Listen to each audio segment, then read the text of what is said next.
Hello बच्चों, कैसे हैं आप सब लोग। बेटा एक बार मैं फिर से आपके लिए क्लास 9 का chapter 3 part third atoms and molecule को फिर से मैं बताने आ गया आपको।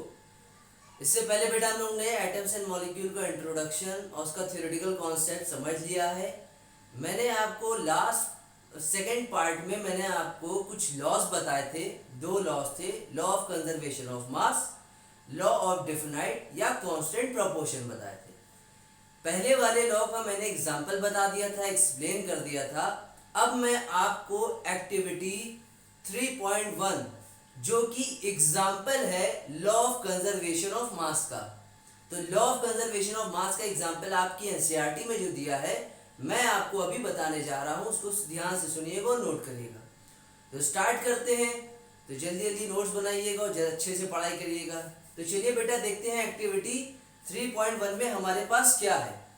बेटा एक्टिविटी 3.1 में हमारे पास दो कंपोनेंट है, हमारे पास दो पार्ट में डिवाइडेड है। हमारे पास कुछ केमिकल हैं, एक को नाम दिया है एक्स, एक को नाम दिया है वाई। ठीक है, एक्स वाले में हमारे पास जो केमिकल है, पहला है कॉपर सल्फेट, कितने क्वांटिटी में है ये भी दिया हुआ है। BaCl2 barium chloride, lead nitrate कितनी क्वांटिटी में दिया है।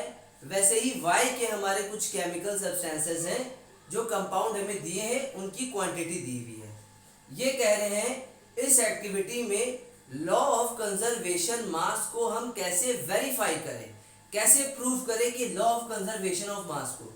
तो आपने बेटा अपनी एनसीईआरटी में ऐसा कुछ डायग्राम देख रखा होगा, एक बड़ा सा डब्बा होगा ऐसा जिसको कोनिकल फ्लास्क बोलते हैं, कोनिकल फ्लास्क, और उसके अंदर एसिड टेस्ट ट्यूब लटका हुआ होगा अंदर की तरफ, और एक यहाँ पे कॉर्क लगा होगा। तो चलिए ठीक है, अच्छे से देखते हैं।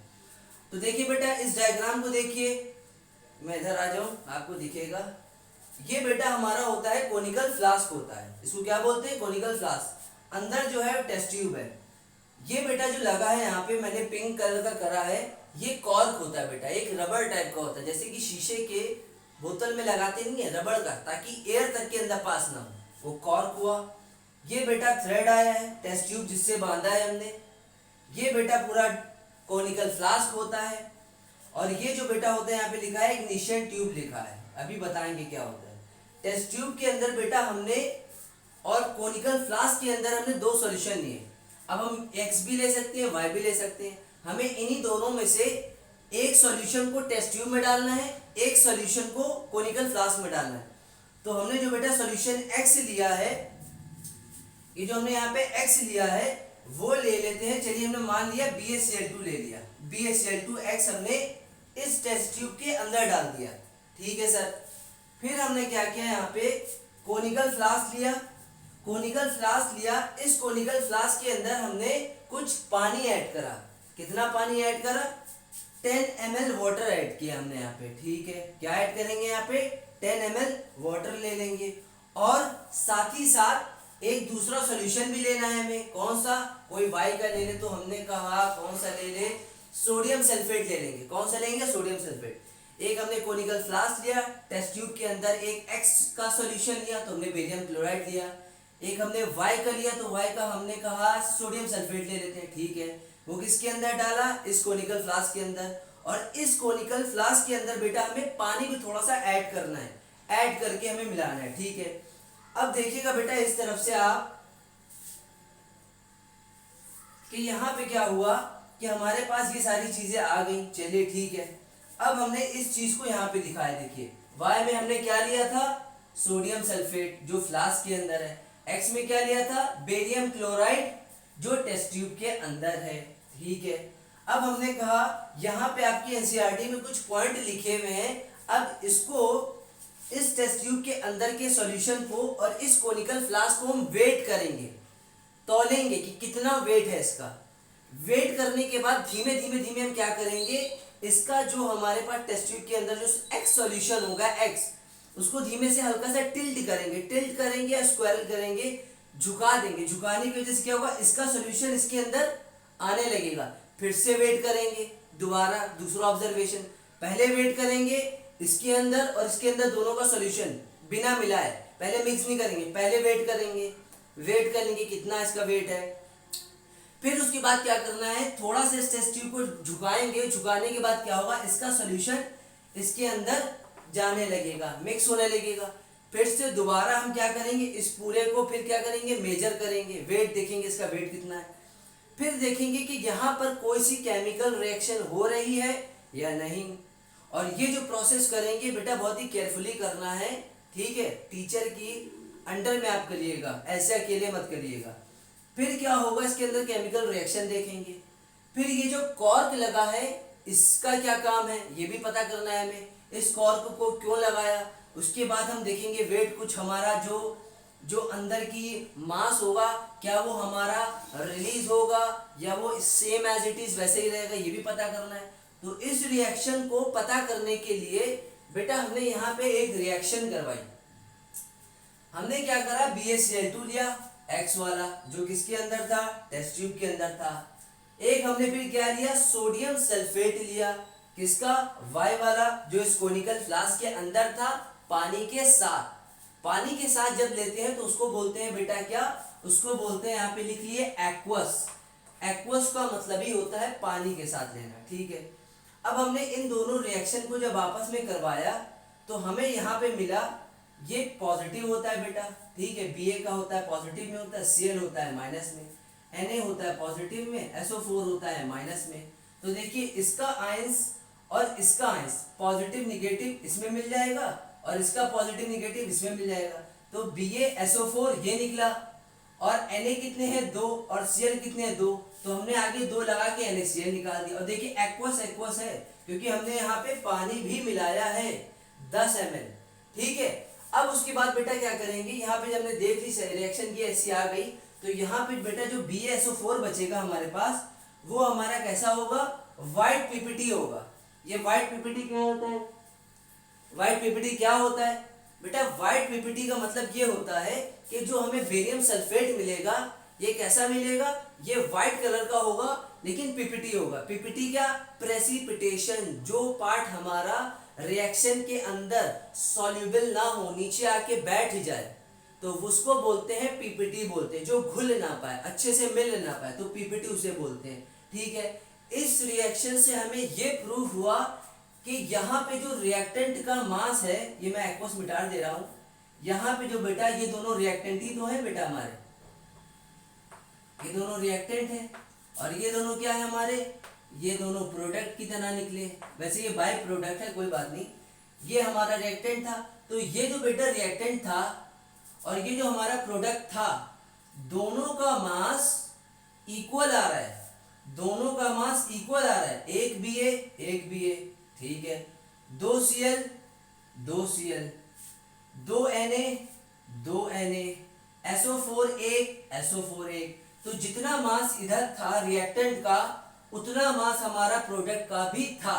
तो देखिए यहाँ पे हमने यही लिखा है, total mass of reactant equal to total mass of product. ये हमें वेरीफाई हो गया। क्यों ये वेरीफाई क्यों हुआ, क्योंकि बेटा हमने लॉ ऑफ कंजर्वेशन का मतलब ही यही पढ़ा था, मैंने आपको डेफिनेशन बताई थी, mass neither be created nor destroy, नहीं आप क्रिएट कर सकते हो नहीं आप डिस्ट्रॉय कर सकते हो। लेकिन एक बात और बता दूं बेटा आपको कि law of conservation of mass आज के टाइम में वैलिड नहीं है।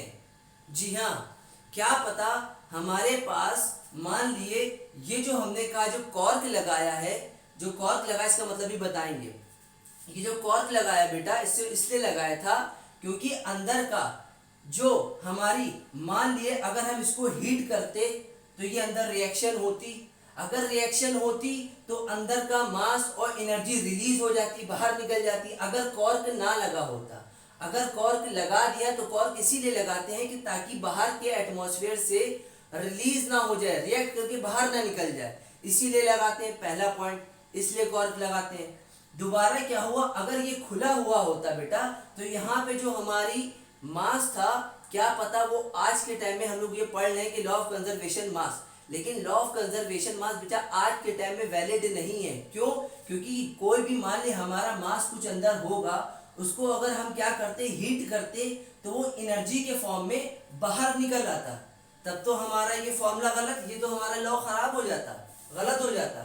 तो बेटा यहाँ पर जो हमारा मास होगा किसके अंदर, कोनिकल फ्लास्क के अंदर, अगर हम हीट करेंगे, कॉर्क को हटा देंगे, तब यहाँ से मास हमारा एनर्जी के फॉर्म में क्या पता निकल जाए, रिलीज हो जाए, तब तो ये वैलिड ही नहीं होगा। या तो हम ऐसा कर सकते हैं कि हीट ना करे, इस कॉर्क को भी हटा दे, कॉर्क को हटाने के बाद इसको हम पकड़ के ऐसे ऐसे ऐसे घुमाते रहे। घुमाने से क्या होगा, अंदर का जो हमारा सॉल्यूशन होगा कुछ टाइम बाद थोड़ा सा इवेपोरेट हो जाए। तो देखिए यहां से हमारी एनर्जी रिलीज हो रही है दो तरीके से, या तो हीट के फॉर्म में, या तो उसको हम पकड़ के उसके ऊपर वर्क कर रहे हैं। तो दो तरीके से, या तो हीट के फॉर्म में होगी या तो वर्क के फॉर्म में रिलीज हो रही है। और कॉर्क इसीलिए लगाया था ताकि हमारी एनर्जी जो अंदर को हीट करेंगे, मान ली बाहर से, तो यहां से क्या होगा, कोई एनर्जी मास के फॉर्म में ना निकल जाए, इसीलिए हमने कहा था। तो देखिए यहाँ पे क्या लिखा है, टोटल मास ऑफ रिएक्टेंट हमारा इक्वल हो गया इस रिएक्शन में टोटल मास ऑफ प्रोडक्ट। हाँ, अगर आप चाहो इसको आप आयनिक रिएक्शन भी बोल सकते हो। क्यों?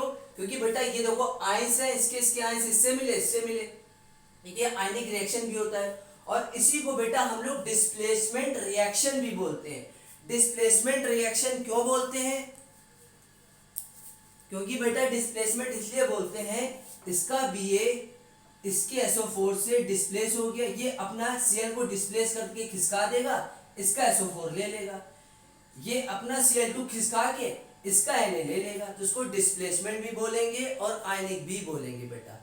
तो ये आपका वेरीफाई हो गया लॉ ऑफ कंजर्वेशन मास। कहेंगे सर आप कोई दूसरा क्यों नहीं ले सकते? अरे आप दूसरा भी कोई सॉल्यूशन ले लो, कोई X और ले लो, दूसरा वाला नीचे का लेड नाइट्रेट, इधर का NaCl ले लो, ऐसे रिएक्शन आ जाएगा। तो बेटा यहाँ पर ये कॉर्क लगाया, यहाँ पे इसको हमने झुकाया, इसको थोड़ा सा, पहले हमने इसको वेट करा, पूरा टेस्ट ट्यूब अंदर डाल के कोनिकल फ्लास्क के अंदर, तब इसको हमने वेट करा, तो क्या था, तब इसका कुछ वेट होगा, वही सेम वेट होगा।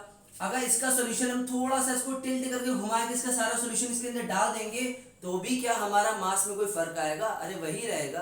पहले टेस्ट ट्यूब के अंदर था, मेजर किया था दोनों को, फिर टेस्ट ट्यूब से थोड़ा सा बाहर निकाल के कोनिकल फ्लास्क में डाल दिया, तब भी मेजर करा, तो दोनों का तो वेट सेम ही आएगा ना।